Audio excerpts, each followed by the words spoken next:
showers and thunderstorms could start to affect your plans starting tonight. How many days we'll see rain and how much will total up in the rain gauges?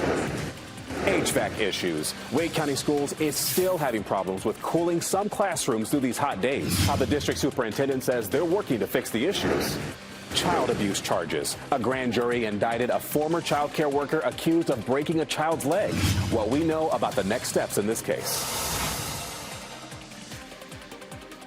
This week's drought monitor has an expansion of extreme drought across our viewing area. Good afternoon, everyone. I'm Renee Chu. And I'm Chris Loving. Thank you so much for joining us. We have Elizabeth Gardner in the WRAL Severe Weather Center with a look at why and how much a change in weather pattern tonight will help. And of course, we do have that drought monitor come out every Thursday. So that's what we're going to start with. Last week, we're going to start with the state first. 59% of the state was under extreme drought. This week, 65% of the state is under severe drought. And at this point, all of the counties in our viewing area, at least partially, are under that severe drought. You can see in some cases, it's just a sliver, but it does touch all 22 of the counties that are in our viewing area. Definitely not good news. It was an expansion, obviously, of what we saw last week, but we haven't seen any measurable rain since May the 7th. That is about to change, thankfully. Here's a look at our cold front. It's beginning to bring some rain to the mountains. It will sink southward over us and bring us a good chance for rain tonight, tomorrow night, and for the next 7 nights. And some of that will start up in the afternoon. Well, let's take a look. We're starting to see the clouds thickening up across our area right now. We're still dry at about 2 o'clock and even at 5 o'clock. But as we get into the evening, we begin to see that rain moving in, especially between 10 and 11. It may be with us into the early morning hours tomorrow, but tomorrow morning it'll be fairly light. There's 5 a.m. and there's 8 a.m. So some lingering light rain with us for early tomorrow morning. Our chances of rain go up to 60% once we get into the late evening. We take a look at Raleigh right now, and you can see from our Dix Park camera, skies are mostly clear. It's warm and sticky out there. 86 is our temperature, and we'll climb into the low 90s because that rain, that front just isn't here yet. So today will feel more like the last several days, but we won't hit any records. And then over the evening, we see that rain move through, and that will be with us overnight. Each day for the next 7, we have anywhere from a 40 to 60% chance of rain. Most of it will be late afternoon, evening, and overnight. I'll show you the timeline for most of the days and how much we could see total coming up. Elizabeth, thank you. WRAL had a chance to speak to the superintendent today about HVAC issues within the Wake County Public School District. At least 15 different schools had problems with their air conditioning this week during a stretch of record heat. WRAL's Carly Haynes joins us live from downtown Raleigh. Carly, what did the superintendent have to say? Well, first of all, he said that they're looking at their internal budget to determine how they can redirect funds specifically to ease this issue. And he said they've made a lot of progress so far. They've already replaced at least 30 chillers and HVAC units entirely as they first initiated this project to replace those aging systems. We've been covering these issues throughout the week, and this isn't new. We've also been covering it throughout the years. Some students were taking end-of-grade tests at the time their air conditioning malfunction this week. So we asked the superintendent whether student performance could have been impacted by those higher temperatures. Superintendent Robert Taylor said he does not have concerns about their test scores.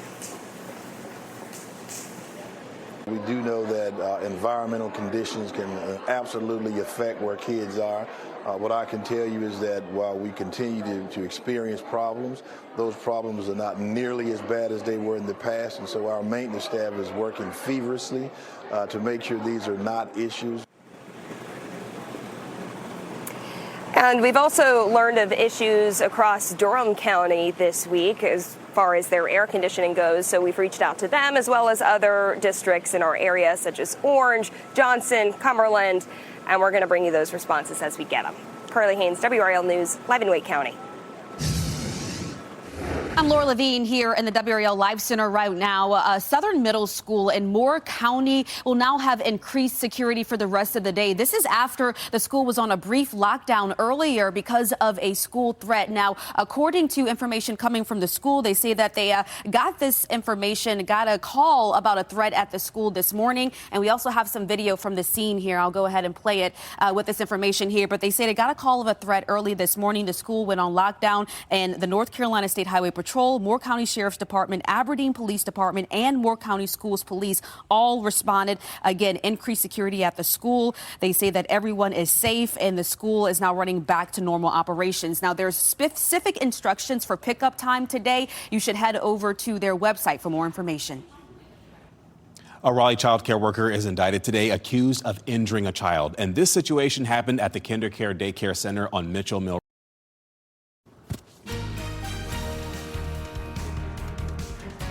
Oh, yeah, this is a nice look at Carolina Beach right now. Plenty of people getting out and enjoying a little early Memorial Day weekend here on this Thursday as you're watching WRAL News, available on YouTube and the WRAL app on your TV or streaming device. U.S. Health Secretary Robert F. Kennedy Jr. fired the lead doctors of the U.S. Preventative Task Force, and this organization studies a wide range of disease prevention tools. The two doctors were notified they were fired immediately, but he didn't say why they were fired. They still had time set for their roles in their multi-year appointments, and this decision leaves some long-expected updates on cervical cancer screenings and other topics on hold. Here in the Live Center, a big update on a case out of Virginia that we've been covering very closely. A judge has decided to dismiss the criminal case against a former Virginia elementary school assistant principal who was accused of ignoring warning signs before a 6-year-old student shot and injured his teacher. Ebony Parker was charged with 8 counts of felony child neglect back in the January 2023 shooting. The first-grade teacher, Abby Werner, was injured in that shooting. So Judge Rebecca Robinson here said that she was striking all 8 counts against Parker, who broke down in tears here in the courtroom. The 8 counts included 1 for each of the bullets in the gun the student used. She could have faced up to several years in prison. Laura, thank you. Vanessa Trump, the ex-wife of Donald Trump Jr., has been diagnosed with breast cancer. She shared the diagnosis on Instagram, saying she's working closely with her medical team on a treatment plan. She underwent a medical procedure earlier this week and asked for privacy as she focuses on her health and recovery. Vanessa and Don Jr. divorced in 2018 after 12 years of marriage. They have 5 children together. A British radio station issued an apology after accidentally announcing the death of King Charles, who is still very much alive. Radio Caroline says the inaccurate announcement was due to a computer error. All UK stations have a death of a monarch procedure at the ready when a member of the royal family dies, and that statement was accidentally activated. The airwaves then fell silent as required, which alerted the station to the error. King Charles announced in early 2024 that he had been diagnosed with cancer. Late last year, he said he had been responding well to treatment. Ooh, what a mistake. Well, there are gray whales being killed by ship strikes in the San Francisco Bay, but a new AI-powered tool could help save them. According to the Marine Mammal Center, 21 gray whales were found dead last year. That's the highest record in 25 years. Whale Spotter is a device that combines thermal imaging and AI to detect whales at long range. The designers say the device allows crews to see whales at night and to warn other vessels about them. In Atlanta, roads are now reopened after torrential downpours washed out highways and intersections during rush hour. It was so bad, people had to be rescued from their vehicles. Drivers were stranded on interstates because of all of this floodwater. Rescuers also responded to reports of a self-driving vehicle stuck in high water. It is another hot day, and with more heat ahead in the summer months, we have to keep a close eye out for our furry friends. Meteorologist Grant Skinner explains why it is important to make sure our pets stay hydrated. This week, meteorologist Chris Michaels talked about staying hydrated with electrolytes and drinking plenty of water. Your pets need plenty of water as well, so make sure to keep them hydrated. Don't leave them in a car as well, especially with the AC off and the windows up. Do not leave them in the car. It gets very hot very quickly, and we'll talk more about how much those temperatures increase here in a bit. Limit time on hot asphalt as well. Those darker areas as well can get really hot really fast, so keep them off the hot asphalt, and also make sure to trim but don't shave those dogs. That hair can provide protection from the heat and also from getting sunburns. Look at the temperatures inside the car as time kind of passes and you have the AC off and you keep the windows up. Past 10 minutes, if the outside temperature is 90 degrees, close to 110, 124 after 30 minutes, up to 133 after 1 hour. Again, just a short time frame for temperatures to really increase in the car, so do not leave your pets or your family in the car. Make sure to either have the AC on or just bring them inside. Also watch for the symptoms of overheating with pets, including excessive panting, increased heart rate. Watching all of these signs and keeping those pets hydrated as well are really, really important as we get into the hotter summer months. Remember that, because we still have a lot of summer to go and summer to start. But the good news is we're going to back off from those hot temperatures here in the next several days, Elizabeth. Yes, and finally, we have a long stretch of days with rain in the forecast. We haven't seen this in 6 months or more. So our rain totals are trending higher as we keep seeing more and more days in a row that we'll end up seeing rain. So we're going to take a look at the 7-day total rainfall coming up in just a few minutes. And it's looking pretty good, actually. One more hot day, though. That front is getting close to us, but not close enough to help to drop our temperatures for this afternoon. No records today, but not far from it. Expect late evening, overnight rain, and that'll be tonight. And then after that, expect late afternoon to overnight rain for nearly every day this weekend and into next week. Here's our front right now. It's been bringing some scattered showers and thunderstorms to the mountains. It really hasn't delivered much rain farther than that, and it doesn't look like we'll see any here until maybe as late as 9 or 10 o'clock. Here's Futurecast, and we are definitely seeing the clouds begin to thicken up out there. By 5 o'clock, there could be 1 or 2 little showers that pop up, but it's likely to be past 8 o'clock, maybe closer to 10 or 11 before we see anything widespread. There could be some rumbles of thunder. There could be some pockets where the rain is heavy, and there could be some blustery conditions. And we'll see that again every evening and night going forward for the next 7 days.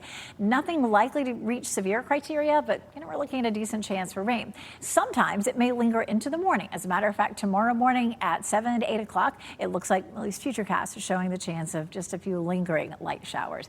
And Raleigh, we're nice and bright but hot out there, already 86 degrees. Our wind is variable at 5, and we're looking at a high of 93 this afternoon in the Triangle and 95 in Fayetteville. That doesn't quite get us to a record high. We set 4 record highs in a row, but we'll miss it just by a few degrees today. 3 degrees in Raleigh, 4 degrees in Fayetteville, and that's probably okay with everybody, right? So it may be a bit toasty if you're tailgating at the Canes game this evening. Expect 84 at around 6 p.m. I really feel like it's going to be closer to 9 or 10 before we see anything in terms of rain, but you may run into some as you're leaving the Lenovo Center. We have a solid southerly flow today, and that's what's keeping our temperatures hot with that high of 93. But watch how much it drops. We're looking at a solid 20-degree drop for tomorrow. That's all because of the front sinking southward and allowing the wind to shift to northeasterly. So 73 for tomorrow, and then highs are in the low to mid 80s through the weekend. And again, we have that potential for thunderstorms mainly overnight. Coming up in just a few minutes, we'll go back and kind of walk through each day, and I'll show you how much rain total we could see by the time we get to Wednesday. Look, it's nice to just see rain in the forecast. Very much so. Not mad about it. And so many chances for it. All right, right now it's 12:20, and we're talking about signs of progress. A new report shows more people lost weight on a particular experimental weight loss drug. So today on WRAL News at 4, which one it affects and what this means for future use. Plus, artificial intelligence in healthcare. New legislation could limit how AI can be used in billing and insurance.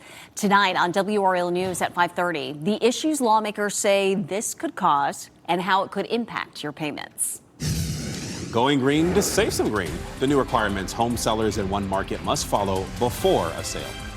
And if you see breaking news, have a story tip, or take video or pictures of the weather where you are, please report it to us. Go to WRAL.com/report it. Send your video, pictures, or tip to our news team.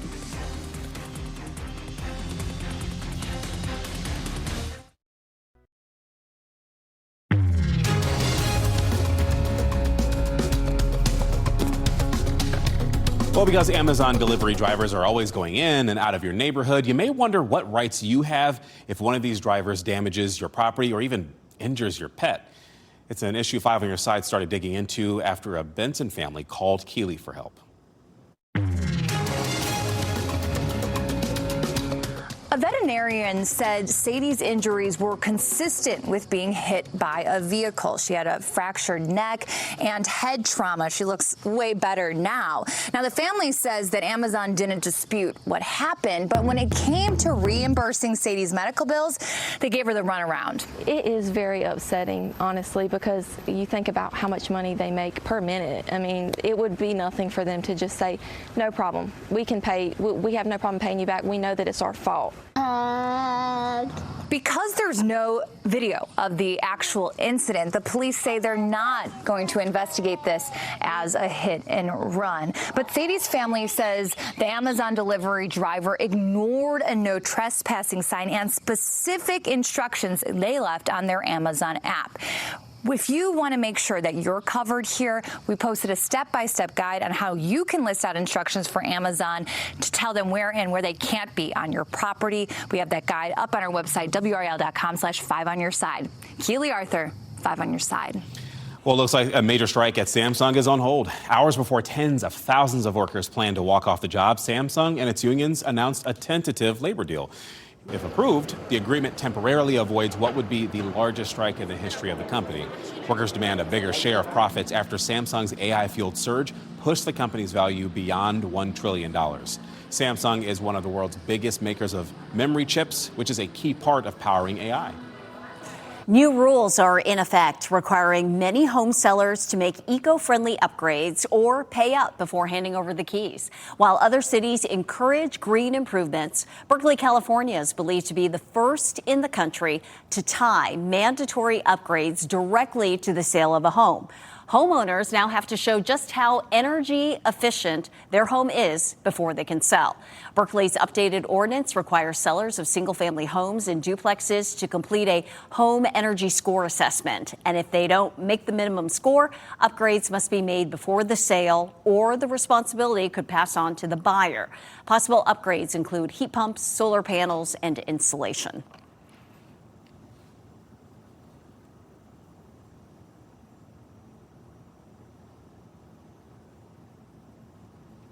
And here's a look at your winning lottery numbers. We'll be right back.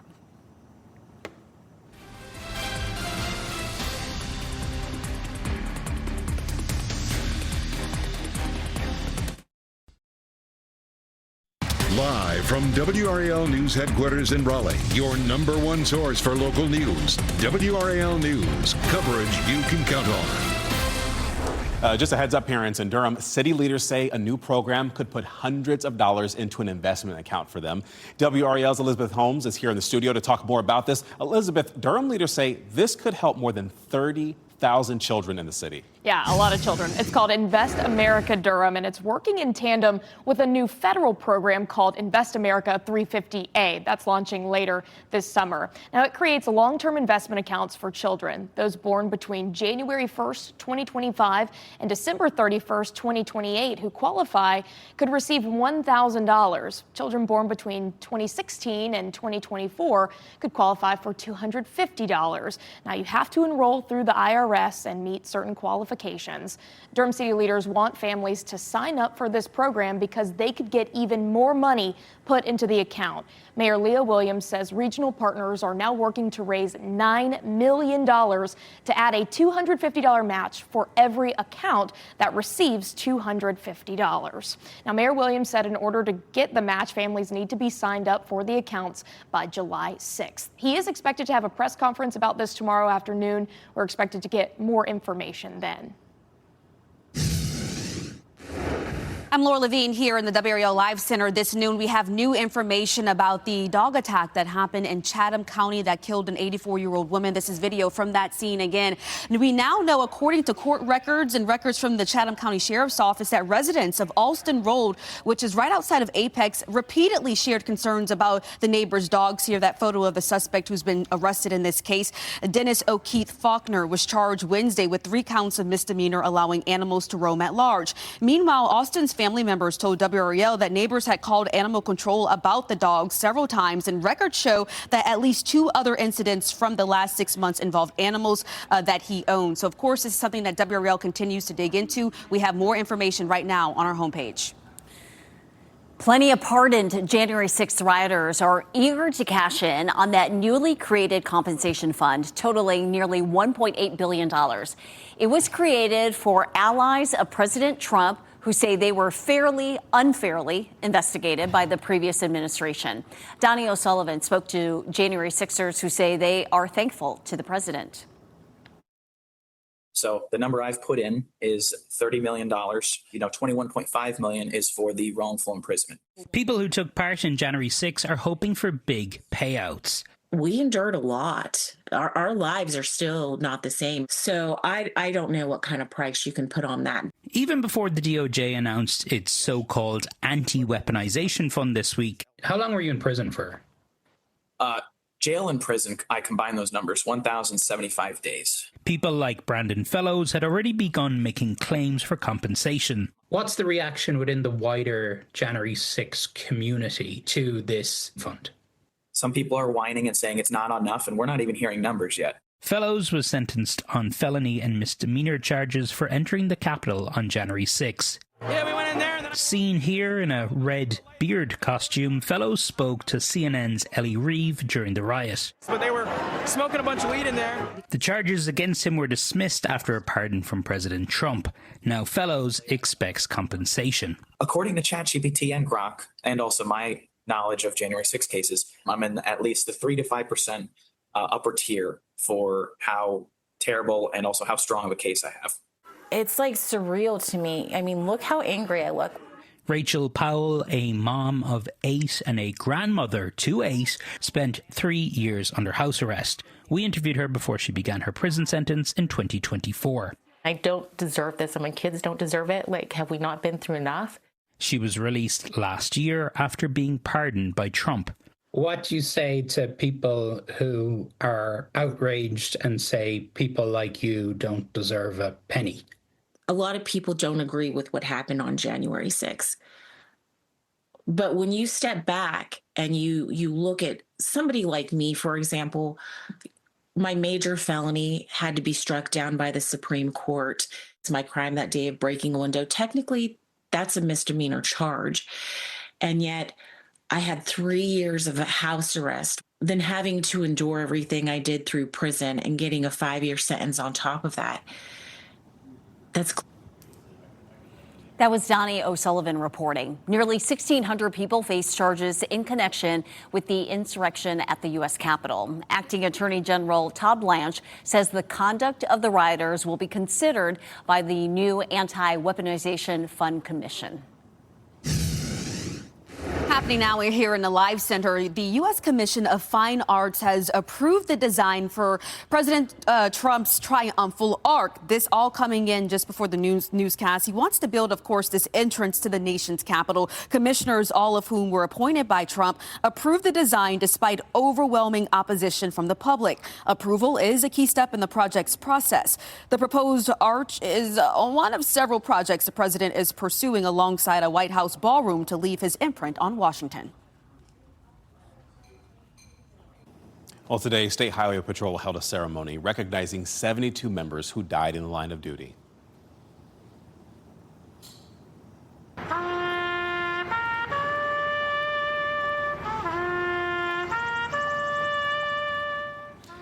The State Highway Patrol's commander, Colonel Freddie Johnson, addressed the crowd of the troopers, officials, and family members of the fallen, and he told them the monument represented a life devoted to service, a family forever changed, and a legacy that continues to inspire those who wear the badge. No words can ever ease the pain of your loss, but please know your loved ones will never be forgotten by this department or the people of North Carolina. 30-year-old Master Trooper Stein Davis Jr. died in a single vehicle crash in February, and he leaves behind a mother, fiance, and young son. Trooper Stephen Perry was killed in a head-on collision on March 1st in Durham.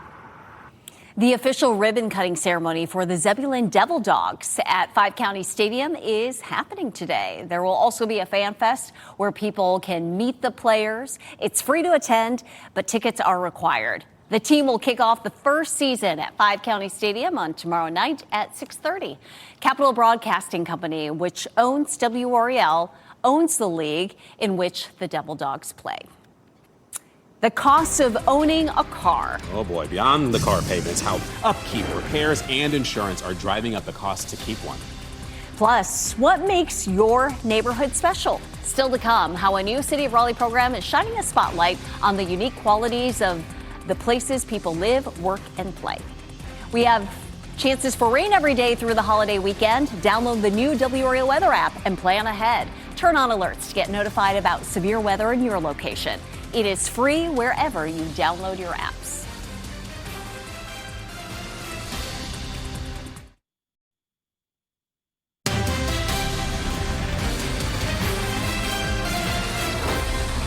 As the busy summer driving season kicks off, gas prices aren't the only thing taking a toll on budgets. Just owning and maintaining your vehicle can break the bank. Karen Kafa crunches the numbers. Beyond skyrocketing gas prices due to the war in Iran, the cost of car ownership is consuming a growing share of household budgets. Recent analysis by LendingTree found loan payments are the greatest burden, followed by insurance, gas, and maintenance. With the cost of gas and maintenance and insurance and the sticker price of the car itself, all those rising prices are making things even less affordable than they were. Americans added $18 billion in auto loan debt during the first 3 months of the year, carrying a record $1.69 trillion, according to the Federal Reserve Bank of New York. April government inflation data showed a 28.4% increase in gasoline prices year over year, but also a 4% climb in tire prices and a just over 5% jump for motor vehicle repair. Meanwhile, LendingTree finds insurance costs have surged 37.5% since 2021.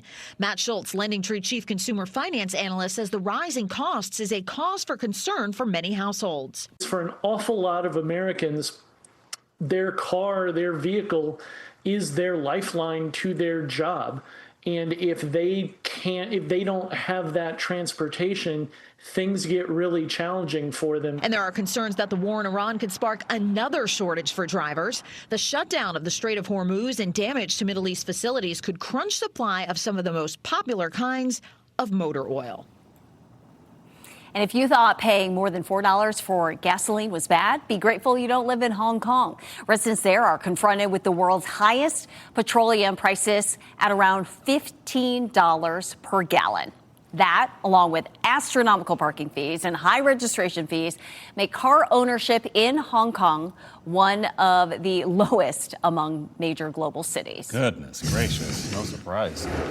Your time right now is 12:42, promoting local neighborhoods. The city of Raleigh is looking for neighborhood navigators to help preserve history. So after the break, we'll tell you how you can help.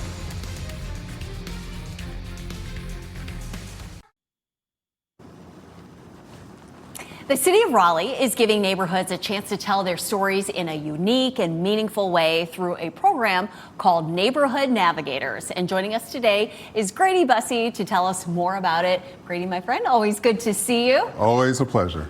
Love the alliteration, Neighborhood Navigators. This is a newish program, right? What's it about? So the City of Raleigh's Community Engagement Department has always strived to help people engage each other and through their neighborhoods and in their communities. And so the Neighborhood Navigator program is an actual program in which we as the Community Engagement Department will come to your community, give you the opportunity to tell your story about where you live.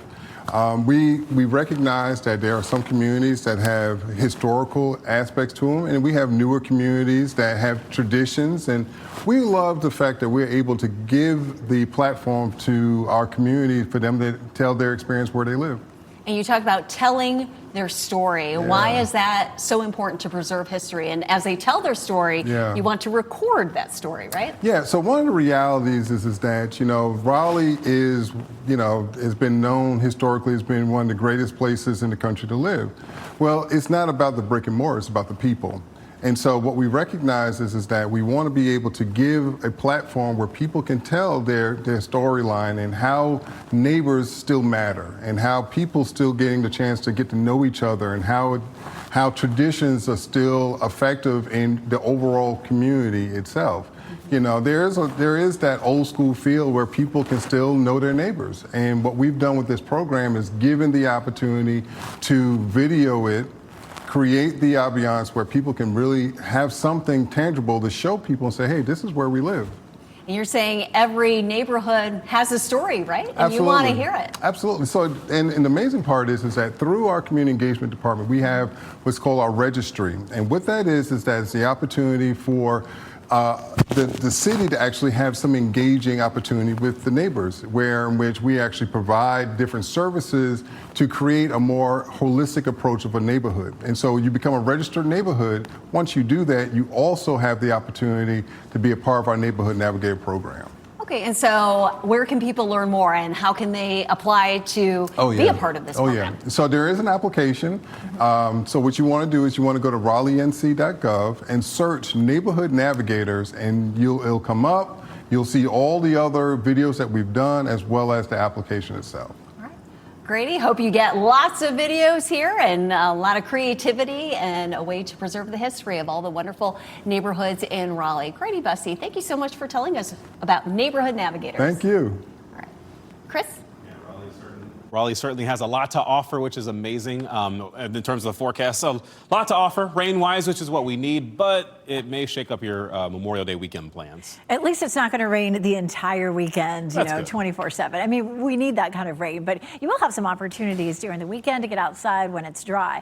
Let's talk about this afternoon. It's another hot one, 93 for the afternoon high, but we've been reaching mid and upper 90s for the last 4 days. Last 4 days in a row, we've either reached or tied a record high. We won't quite get there today, which I think is probably just fine. And we do have the potential for isolated showers and thunderstorms late this evening, as late as, say, 9 or 10 o'clock and on potentially into the early part of the day tomorrow. Our stalled front will continue to bring us those chances for showers and thunderstorms each day all the way through the middle of next week. The front's getting set up here, some showers and thunderstorms in the mountains. We haven't seen anything firing up east of the mountains along the front, but it may take some time. We're still dry. We're still seeing a lot of sunshine. By the time we get to 5 o'clock, it'll be cloudy, but we aren't likely to see much rain during the evening commute. Instead, late tonight to early tomorrow morning, we begin to see the showers develop. The rain does taper off during the morning commute, but it could be wet in some places. I don't think it's going to be a big deal for the morning commute. It looks like it tapers off pretty quickly. This is another look at around 5 a.m. on Friday. You can see how most of the rain pulls off to the north.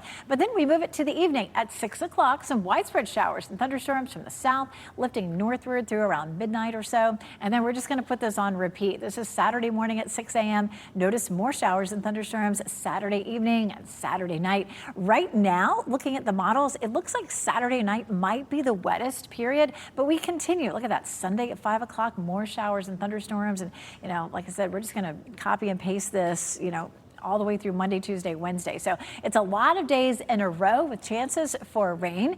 And so it looks like anywhere from 2 inches to 3 inches across our viewing area. And we definitely need some of that rain. In order to end the drought in 1 month, it would be 10 to 15 inches. That is a heavy lift. But in the next 7 days, we could see 2 to 3. And that's how it's going to happen. We don't really want 10 to 15 inches at the time because that would cause flooding. Unfortunately, we haven't seen any measurable rain since May the 7th. So when our drought monitor came out today, it did expand, and every one of our counties at least is partially in that extreme drought at this point. So hopefully the rain that we see this week will slow that drought down, maybe even chip away at it a little bit. We go from 93 today to 73 tomorrow. That's a big change. That's all because of our wind shift, southerly flow now up to a northeasterly flow Friday, which cools us off, but temperatures will be near normal through the weekend. We'll be right back with your top stories. Stay with us.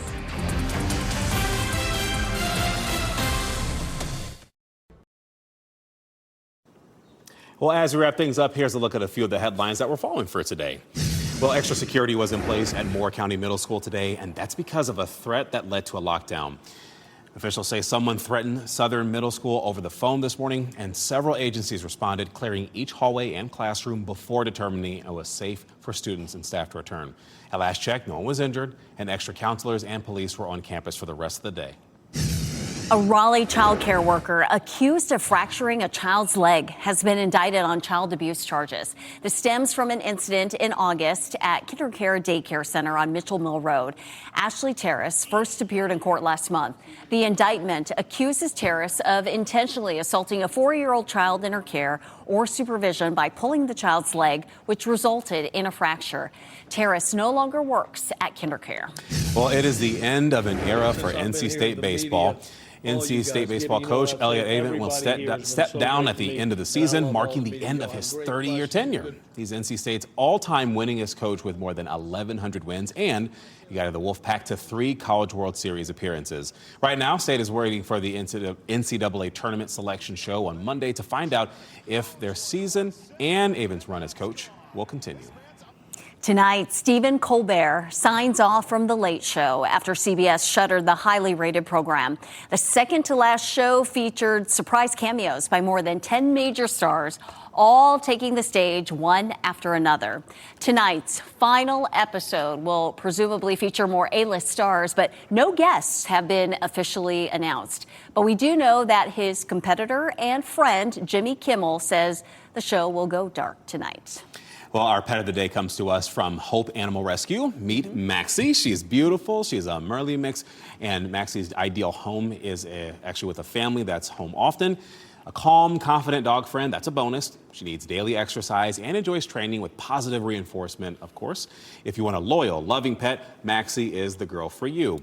You can apply to meet her at the website on your screens right there, hopeanimalrescue.org. And it's really, that's just a cute dog. Anytime I see a cute little doggy, I always smile. She is so telegenic. Well, NBC News Daily is next on WRAL. Your next local news update in 30 minutes. And as always, you can get breaking news updates and your latest weather reports with the WRAL News app. Hope you have a blessed day today.